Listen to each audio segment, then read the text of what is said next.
Hello. புதுசு புதுசா விஷயங்களை கத்துக்க எப்பவுமே ஆர்வமா இருக்கிற உங்கள இந்த ஆழமான அலசலுக்கு ரொம்ப உற்சாகமா வரவேற்கிறோம். ஆமா. இன்னைக்கு நாம பேச போற விஷயம் நிஜமாவே ஒரு பெரிய விவாதத்தை கிளப்பக்கூடிய ஒண்ணு. கண்டிப்பா.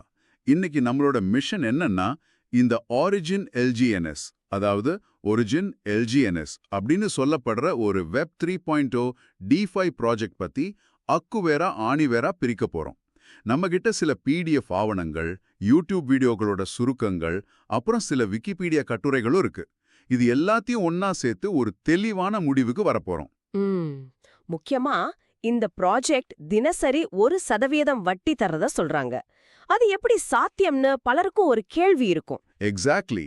அதுக்கு பின்னால இருக்கிற அந்த சிக்கலான கணிதம் என்ன, இதோட பாசிட்டிவ் விஷயங்கள் என்ன, அதே சமயம் நம்ம சோர்ஸ்ல இது மேல வைக்கப்பட்டிருக்கிற ரொம்ப கடுமையான விமர்சனங்கள் என்ன, இது எல்லாத்தையுமே எந்த சார்பும் இல்லாம நம்ம அலச போறோம். கிரிப்டோ உலகத்துல நடக்கிற மாற்றங்களை புரிஞ்சுக்க இது ஒரு சூப்பரான கேஸ் ஸ்டடி.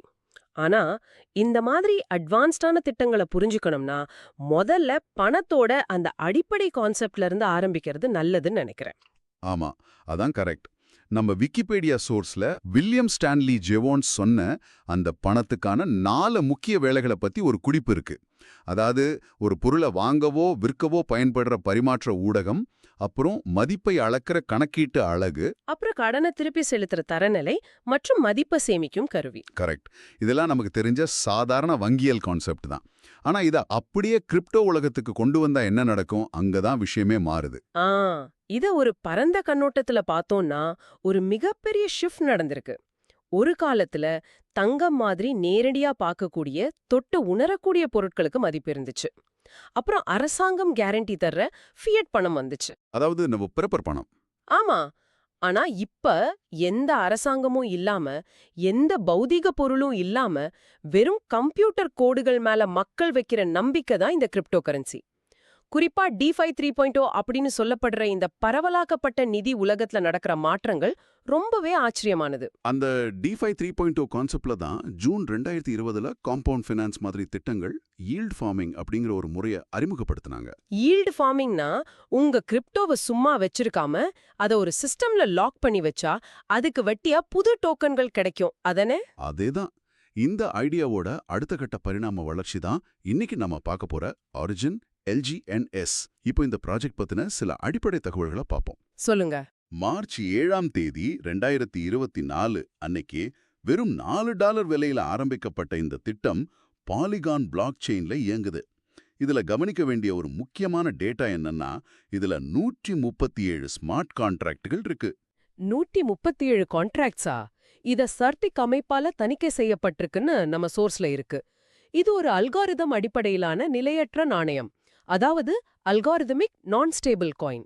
ஒரு சிங்கிள் டோக்கனுக்கு ஏன் இவ்ளோ காம்ப்ளெக்ஸான கோடுகள்னு தோணும். இத கேட்கும்போதே இதுக்குள்ள ஏதோ ஒரு பெரிய மெக்கானிசம் ஓடிக்கிட்டு இருக்குன்னு புரியுது. அது ஏன்னா இதுல எந்த மனித குறுக்கீடும் கிடையாது. நீங்க பணத்தை உள்ள கொண்டு வர்றதுல இருந்து வட்டி கணக்கிடுறது, பணத்தை வெளியே எடுக்கிறது வரைக்கும் எல்லாமே முன்கூட்டியே எழுதப்பட்ட விதிகளின் படி ஆட்டோமேட்டிக்கா நடக்கும். அதை நிர்வகிக்கத்தான் இத்தனை கான்ட்ராக்டுகள். ஓகே, இப்போ இத கொஞ்சம் தெளிவா பிரிச்சு பாப்பா.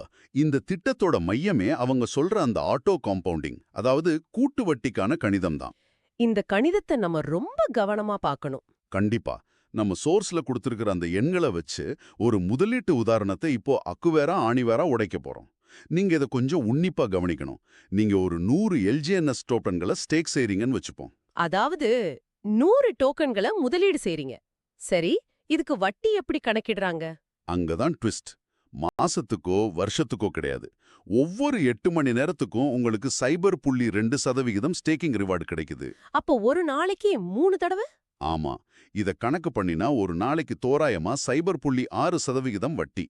உங்களோட 100 எல்ஜிஎன்எஸ் டோக்கனுக்கு ஒரு நாளைக்கு 0.6 டோக்கன் லாபமா கிடைக்கும்.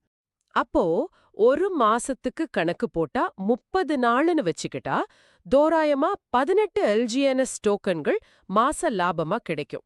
சரியா? எக்ஸாக்ட்லி. ஆனா இது சாதாரண வட்டி இல்ல. இது ஆட்டோ காம்பவுண்டிங். ஒவ்வொரு 8 மணி நேரத்துக்கும் கிடைக்கிற வட்டி அடுத்த 8 மணி நேரத்துல அசலோட சேர்ந்துரும். ஓ, வட்டிக்கு வட்டி. ஆமா.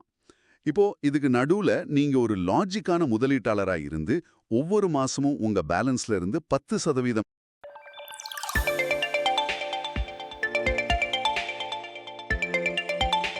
ஸ்ட்ராட்டஜி தான்.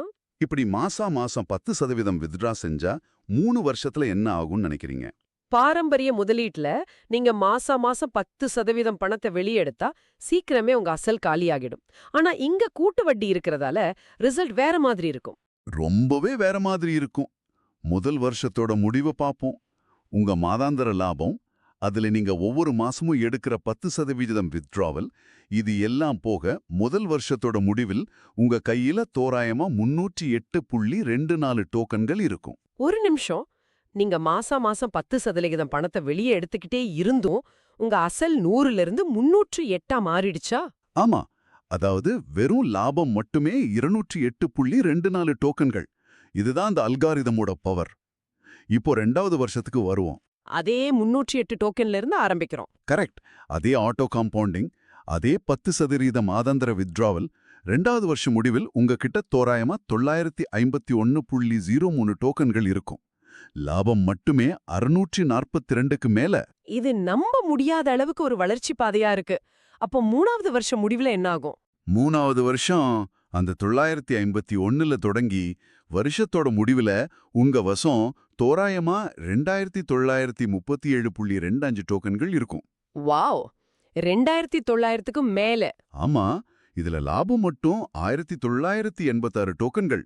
கொஞ்சம் யோசிச்சு பாருங்க, நீங்க ஒவ்வொரு மாசமும் பணத்தை வெளியே எடுத்த பிறகும் வெறும் 100 டோக்கன்கள் 3 வருஷத்துல கிட்டத்தட்ட 3000 டோக்கன்களா வளருது.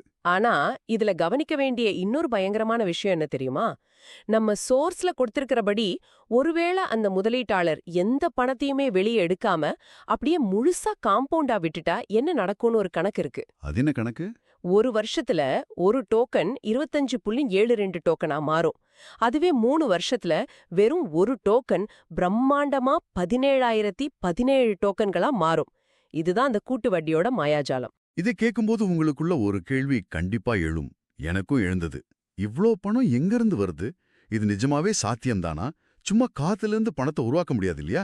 அது ஒரு ரொம்ப லாஜிக்கான கேள்வி. எந்த ஒரு பிசினஸ் மாடலா இருந்தாலும் சரி, பணப்புழக்கம் எங்கிருந்து வருதுன்னு பாக்குறது ரொம்ப முக்கியம். இந்த திட்டத்தோட பின்னணி இயங்கும் முறைய நம்ம சோர்ஸுகள் ரொம்ப தெளிவா விளக்குது. சொல்லுங்க. ஒருத்தல் $1000 கொடுத்து LGNS வாங்குறார்னா அந்த பணம் முழுசா மார்க்கெட்டுக்கு போகாது. அதுல 40-60% வரை கருவூலம் அப்படிங்கிற ஒரு ரிசர்வ் கணக்குக்கு போயிடும். அந்த ட்ரெஷரி, அதாவது கருவூலம் தான் இங்க ரொம்ப முக்கியம். அந்த தொகையை அவங்க ஆபத்தற்ற மதிப்பு, அதாவது ரிஸ்க் ஃப்ரீ வேல்யூ அப்படின்னு சொல்றாங்க. ஆமா, ரிஸ்க் ஃப்ரீ வேல்யூ. அதாவது சந்தையில புழங்குற ஒவ்வொரு டோக்கனுக்கும் குறைஞ்சது ஒரு USDT, அதாவது $1 பேக்கப் இருக்கணும். டோக்கனோட விலை $1க்கு கீழே போகாம பாத்துக்கிற ஒரு இன்சூரன்ஸ் மாதிரி இது செயல்படுது. மீதி பணம் தான் லிக்விடிட்டி பூலுக்கு போகுது. இது தவிர டோக்கனோட மதிப்பை காப்பாத்தா அவங்க வச்சிருக்கிற இன்னொரு ஐடியா ரொம்ப இன்ட்ரெஸ்டிங்கா இருக்கு. நீங்க முன்னாடி சொன்ன அந்த 5% விற்பனை வரி, அதாவது சேல் டாக்ஸ். ஆமா, இங்கதான் இவங்க கேம் தியரியை உள்ள கொண்டு வராங்க. எப்போ நீங்க உங்க டோக்கனை விற்க நினைச்சாலும் உங்களுக்கு 5% வரி விதிக்கப்படும். ஆனா அந்த வரி அப்படியே கம்பெனிக்கு போகாது. அப்புறம் எங்க போகுது? அதுல 2.1% டோக்கன்கள் எரிக்கப்படும், அதாவது பர்ன் பண்ணப்படும். சப்ளைல இருந்து நிரந்தரமா அழிக்கப்படும். சப்ளை குறையும் போது டிமாண்ட் அதிகமாகும், அதனால டோக்கன் விலை குறையாம இருக்கும். இதுதான் அவங்களோட லாஜிக். அந்த வரி பிரிப்புல இன்னொரு 2% ஃபோமோ லாட்ரி பரிசுக்கு போகுதுன்னு சோர்ஸ்ல இருக்கு. இந்த ஃபோமோ லாட்ரி அப்படிங்கிறது முதலீட்டாளர்களோட மனவியலை எப்படி டார்கெட் பண்ணுதுன்னு பாருங்களேன். ஆமா, fear of missing out. Exactly. புதுசா வாங்குறவங்கள உற்சாகப்படுத்துறதுக்கும், ஒருவேளை மார்க்கெட்ல வாங்குறது குறைஞ்சிட்டா கடைசியா வாங்குறவங்களுக்கு ஒரு பெரிய ஜாக்பாட் கிடைக்கும்னு ஆசை காட்டி தொடர்ந்து பரிவர்த்தனைகளை நடக்க வைக்கிற ஒரு ட்ரிக் இது. மீதமுள்ள 0.9% இந்த ஈகோசிஸ்டம உருவாக்குனவங்களுக்கு வெகுமதியா போகுது. இதுல பத்திரங்கள், அதாவது பாண்ட்ஸ் அப்படின்னு இன்னொரு சிஸ்டமும் இருக்கு. லிக்விடிட்டி பத்திரங்கள், ரிசர்வ் பத்திரங்கள்னு சொல்றாங்க. இது எப்படி இருக்குன்னா, நீங்க கடையில ஒரு பொருளை டிஸ்கவுண்ட்ல வாங்கலாம். ஆனா அந்த மொத்த பொருளையும் ஒரே நாள்ல உங்க கையில தரமாட்டாங்க. 5 நாட்கள்ல கொஞ்சம் கொஞ்சமா தான் ரிலீஸ் பண்ணுவாங்க. 5-day linear release. ஆமா, இது ஏன் அப்படி பண்றாங்கன்னா, இப்போ உங்களுக்கு டிஸ்கவுண்ட்ல டோக்கன் கிடைச்சிருக்குன்னு நீங்க உடனே மொத்தமா சந்தையில வித்து பணமாக்க நினைப்பீங்க. அப்படி எல்லாரும் செஞ்சா மார்க்கெட் கிராஷ் ஆயிடும். அதை தடுக்கவும் சிஸ்டம்குள்ள புது பணத்தை கொண்டு வரவும் டிசைன் செய்யப்பட்ட ஒரு பிரேக் சிஸ்டம் தான் இது. இங்கதான் விஷயம் ரொம்ப சுவாரஸ்யமா, அதே சமயம் ரொம்ப சீரியஸா மாறுது.